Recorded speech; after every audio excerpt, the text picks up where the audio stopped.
On me sert d'un ordinateur. Ah ouais? C'est un générateur de scénarios aléatoires. Ça vient des States. Parce que c'est notre projet. Alexandra, donc tu es venue présenter ton projet C'est nouveau-né que nous sommes. Est-ce que tu peux te présenter rapidement et puis pitcher ton projet? Oui, donc alors l'histoire du film, en fait, ça a démarré avec Sonia Krief, avec qui j'ai filmé pour un film institutionnel, et puis ensuite on s'est bien entendu. En fait, il y a beaucoup de gens qui sont déjà parents qui la connaissent parce que c'est une personne qui donne des bains aux nouveau-nés. Elle fait des millions de vues sur YouTube, et ça m'a fascinée en fait de voir cet enfant de 2-3 jours qui avait l'air de comprendre tout ce qu'elle lui disait, etc. Et puis après, on a écrit un livre ensemble qui s'appelle J'accueille mon bébé, aux éditions Albin Michel. Je fais ma pub. Et ensuite, on a fait une petite série sur YouTube dont on a obtenu une aide du CNC. On pourrait en reparler une prochaine fois. Quel est ton secret? Voilà, c'était ma botte secrète. Et donc, finalement, on a petit à petit, je me suis retrouvée plongée avec elle dans le monde des nouveau-nés. En parallèle, moi, j'ai fait une thérapie qui m'a permis de remonter dans mes mémoires natales et prénatales.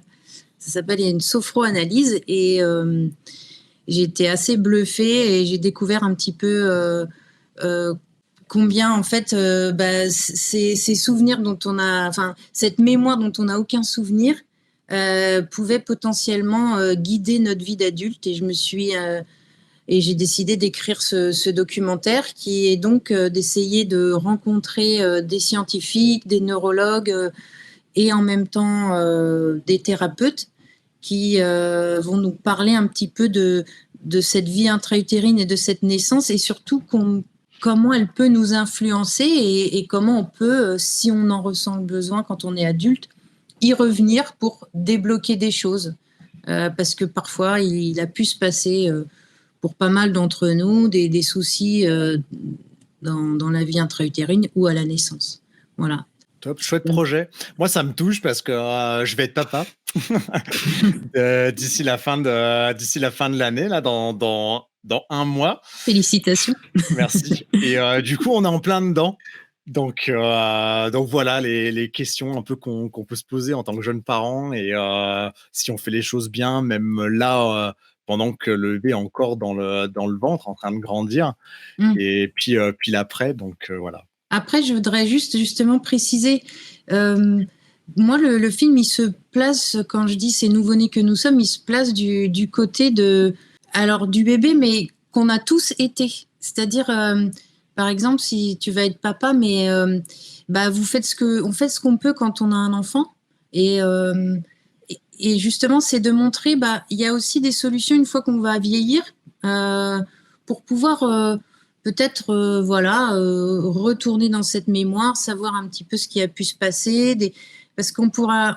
L'idée n'est pas du tout de culpabiliser ou de mettre un stress sur la mère, le père, ou enfin les parents, quels qu'ils soient, mais plutôt de se dire que oui, c'est sûr que c'est une période marquante, je pense émotionnellement. Enfin voilà, c'est plus que ce qu'on croit d'être un embryon, un fœtus, puis un nouveau-né. On est vraiment un être à part entière. Et mais on peut ensuite repartir dans ses mémoires, et peu importe ce qu'ont pu faire nos parents. Dans le fond, ils sont concernés. Le mieux, c'est de les accueillir au maximum avec de l'amour, de la douceur. Mais si ça s'est pas fait pour une raison X, c'est pas grave. En fait, on peut plus tard y retourner. Je crois que c'est un petit peu ça le message. Donc, je m'adresse vraiment pas forcément aux futurs parents, mais plutôt à tous ces nouveau-nés que nous sommes tous là, anciens nouveau-nés. Comment, sur le sujet du coup du documentaire, comment est-ce que tu vas mettre en image le fait, pour montrer ce que pense ou ressent ou décide le nouveau-né dans ses premiers mois?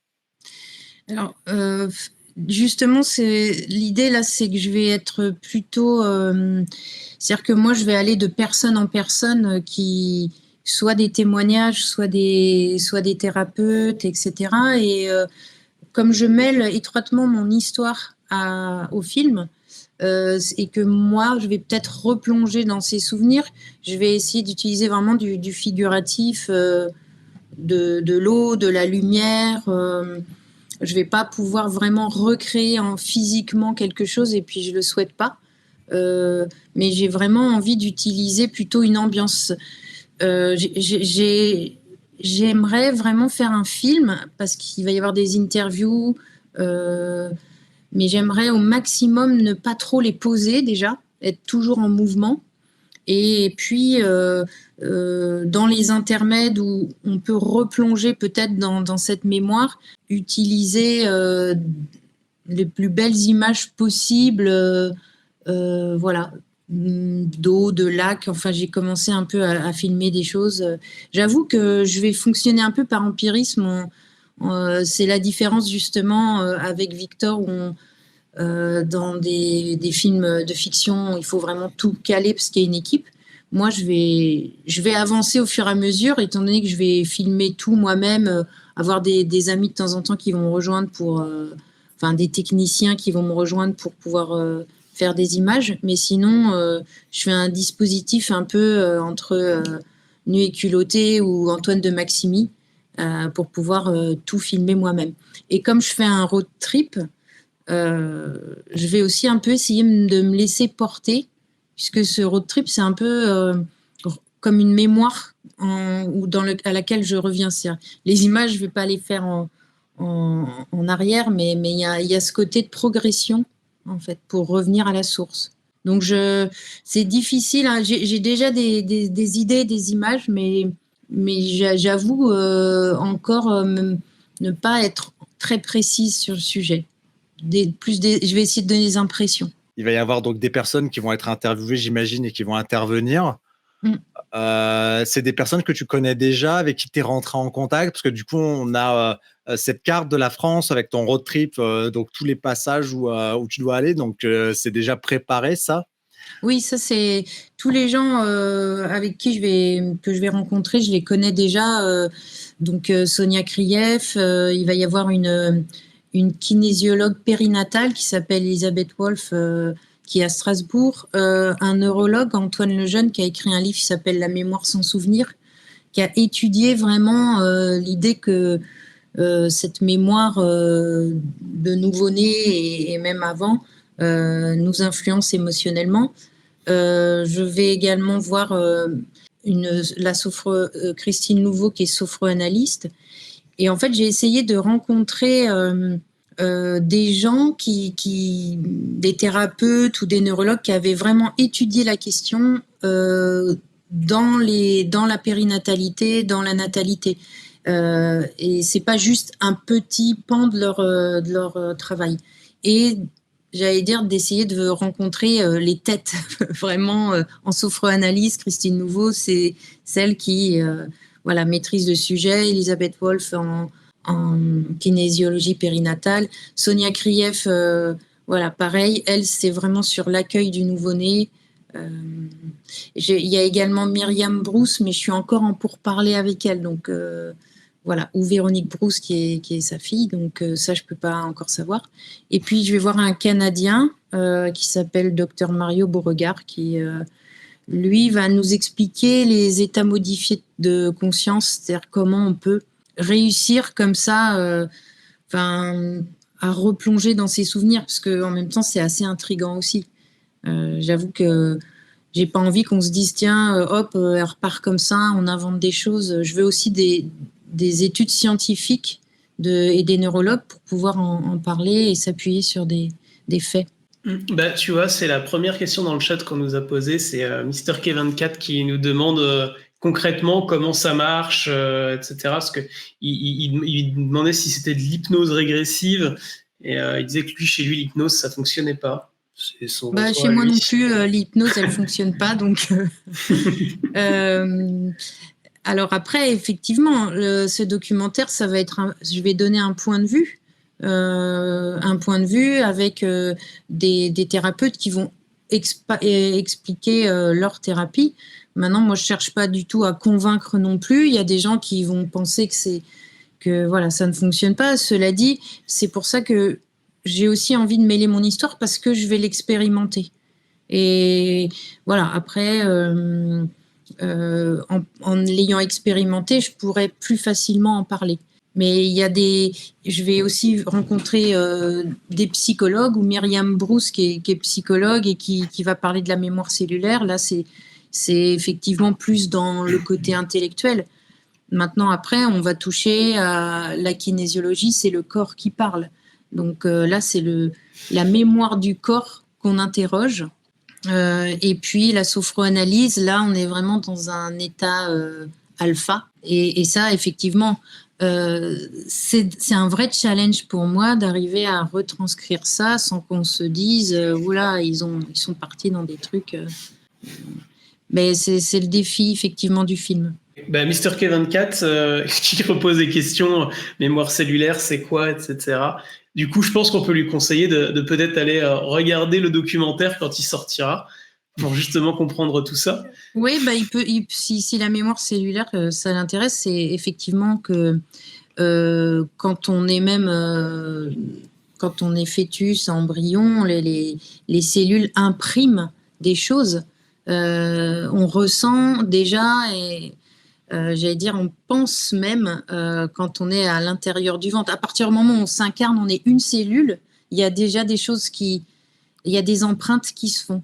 Et de ça, ces empreintes-là, on en est encore aujourd'hui dépendant, mais c'est pas forcément négatif.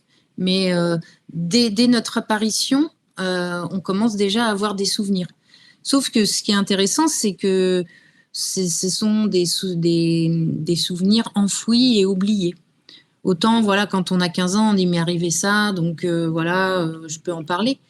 Mais moi, je crois que finalement, cette mémoire sans souvenir est sûrement la plus importante, parce que c'est les premières empreintes. Et c'est ça qui est un peu flippant. Ça pourrait faire un thème de film pour Victor, mais c'est dire que tout ce qui a pu se passer est en nous, mais on n'en a pas forcément le souvenir. Et je trouve ça, moi, ça me passionne, parce que je me dis, mais on a quand même la possibilité d'aller le revisiter, a priori.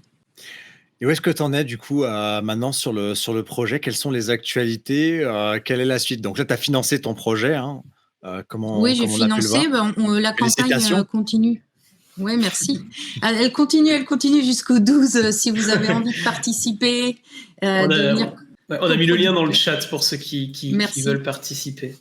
Ouais, jusqu'au 12 décembre. Mais effectivement, de toute façon, je suis assurée de faire le film dans la mesure où, avec cet argent, et moi, j'ai tout le matériel. Donc, voilà, il n'y a pas de souci. Je fais le film.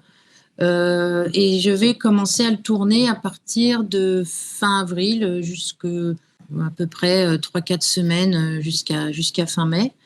Et je ne sais pas encore exactement quand le sortir, parce que je pense que ça va être un film qui va plutôt être diffusé en salle.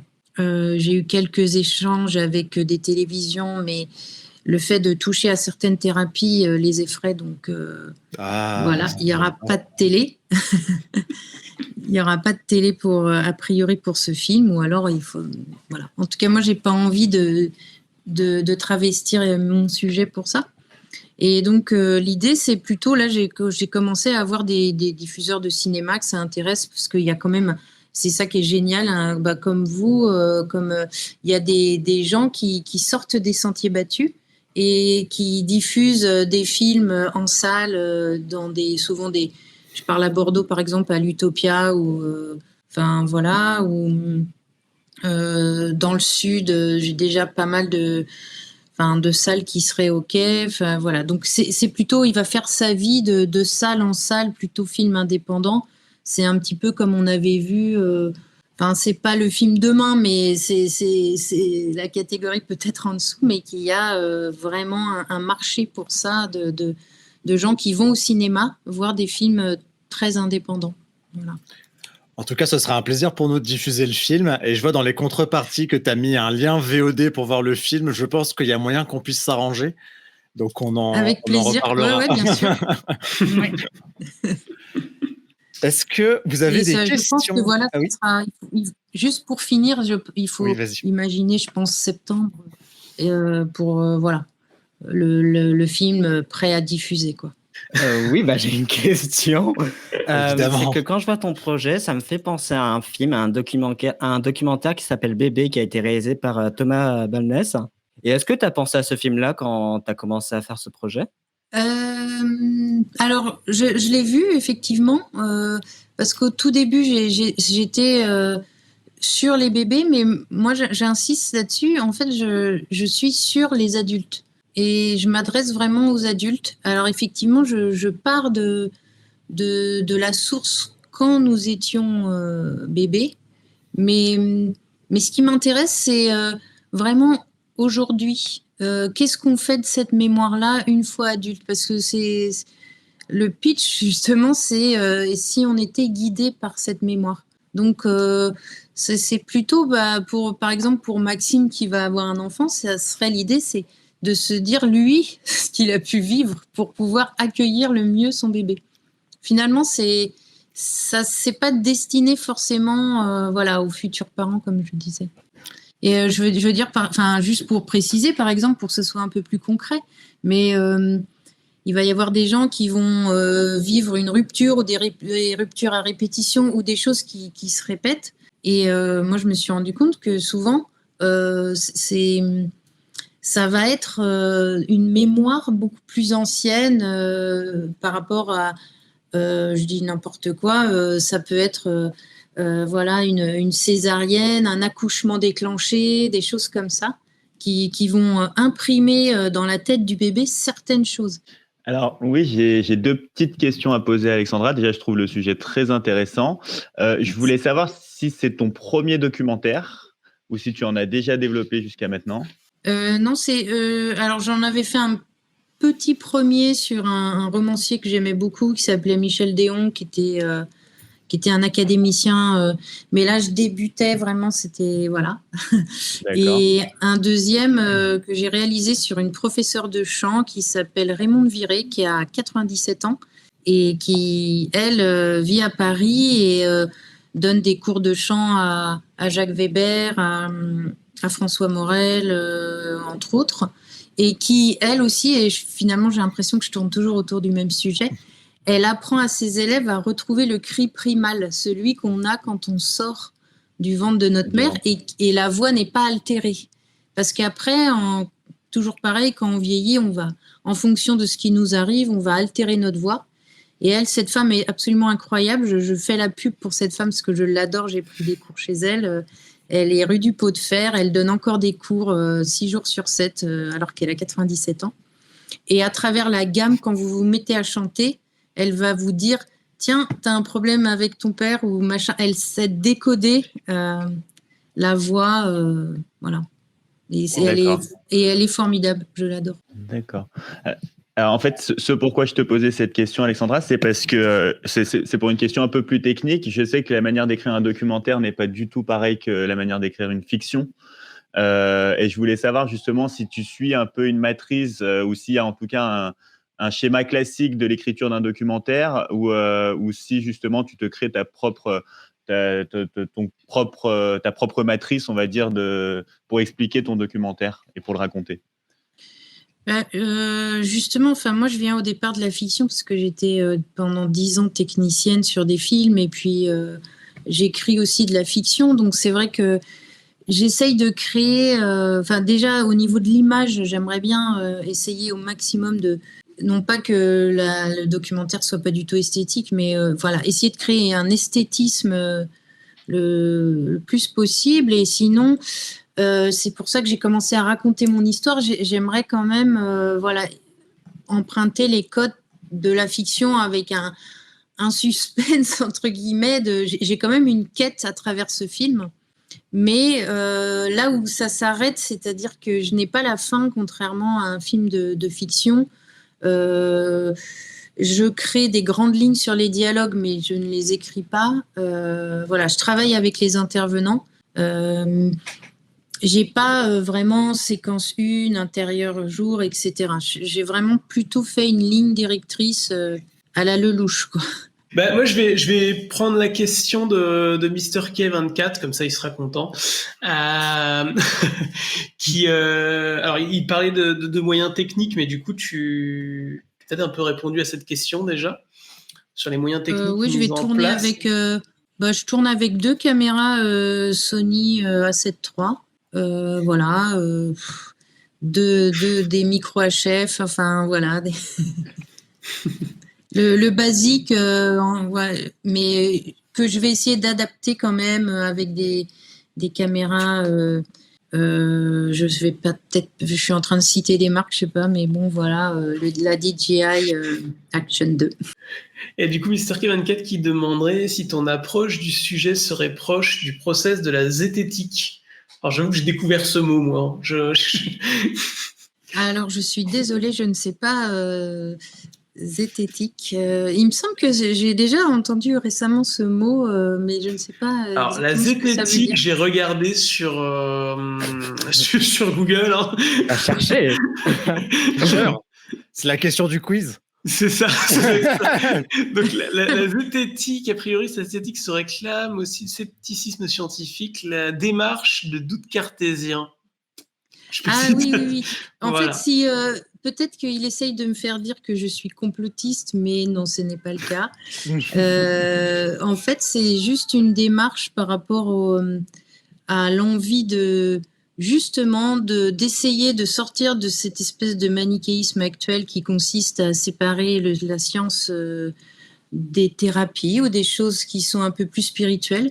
Et moi, je crois qu'on va beaucoup gagner à travailler tous ensemble, scientifiques et thérapeutes. Voilà. Oh, Mr. K24, il dit pas du tout. Il dit c'est juste pour comprendre l'angle du documentaire. Ouais, désolé, je suis un petit peu rentre dedans, mais c'est parce qu'en ce moment, je trouve que ça m'agace d'être noir et blanc, donc c'était pas contre lui. Mais au contraire, je trouve qu'il faut que on essaye tous de retrouver après cette période. Qu'on arrive à travailler entre les thérapeutes et les scientifiques, ça c'est vachement important parce que je me rends compte que les deux peuvent nous apporter énormément de choses et c'est vrai que dans ce film, c'est vraiment ça que je vais vraiment avoir besoin des uns et des autres pour arriver à démontrer mon propos. Très bien. Et ben, Mr. K24, il dit qu'il aime ça, donc tout va bien. Parfait, tout le monde est Merci content. à lui. Merci beaucoup Alexandra d'avoir présenté ton projet. Donc le projet est encore en cours de financement. Vous pouvez participer et soutenir le projet d'Alexandra, donc ces nouveau-nés que nous sommes, jusqu'au 12 décembre pour atteindre le palier de 150%, parce que c'est l'objectif visé désormais, n'est-ce pas ? Exactement.